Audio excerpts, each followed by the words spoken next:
Hi everyone, this is Felicia from Team WeknowNothing.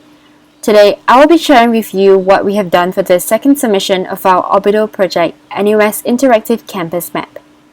You may download our app NUSMap at this link to have a try at what we have implemented so far.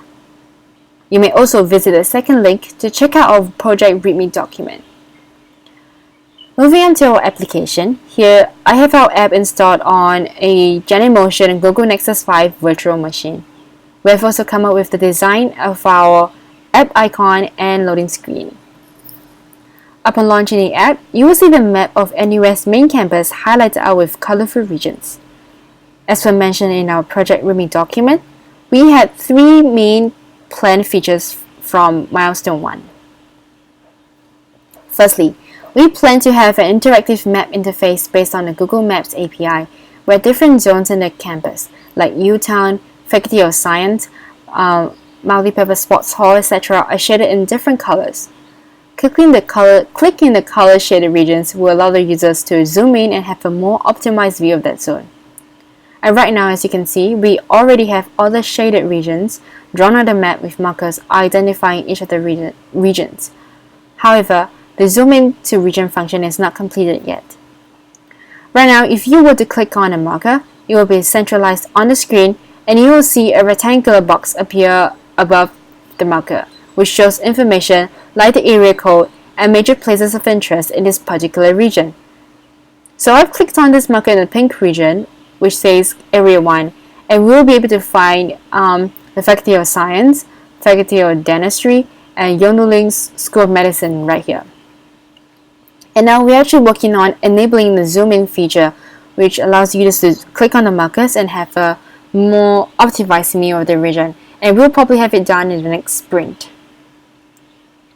The next planned feature from Milestone 1 was to have a bus route map for the internal shuttle bus service. Users can select the option Bus Routes from the menu in a sidebar, and by selecting a bus name, say A1, the route of this specific bus service will be traced out on the map. The markers along the trace line indicates the bus stops on the bus service. And you may go back to the menu and check out other bus routes. But please do not click on the last one, U-Turn the CRB Direct, as we have not traced out the route of this particular bus service yet. Clicking on it will probably result in something like this. And now, after we just reopen it, yeah. Initially, we also plan to implement a feature for the users to find a suitable bus route from the current location to their destination. But due to time constraint, we are unable to realize this for a Milestone 2 submission. However, we'll try to have this feature available by the end of next sprint. The last planned feature was to pinpoint the exact location for places of interest, or POI for short. So again, we may select the option Directory in the menu sidebar, which will show us a whole list of categories. We can simply browse through the categories to find location that we're interested in, such as under the category Cafe. We can find an extensive list of cafeterias within NUS main campus.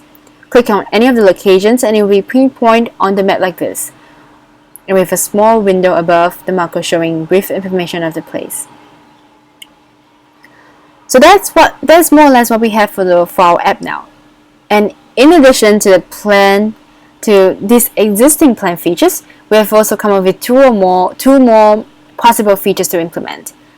So firstly, as per suggestion from our Milestone 1 evaluation, we'll be working on a feature to highlight the linkways and shuttle walkways around NUS. This is to help students navigate themselves around the campus during wet weather.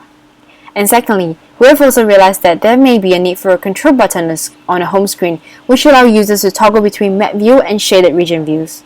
Given that the home screen of our app automatically shows the campus map with shaded regions, a button will be created to allow students to view the map without color shadings and to switch back if necessary. So that's all for now. Thank you for listening.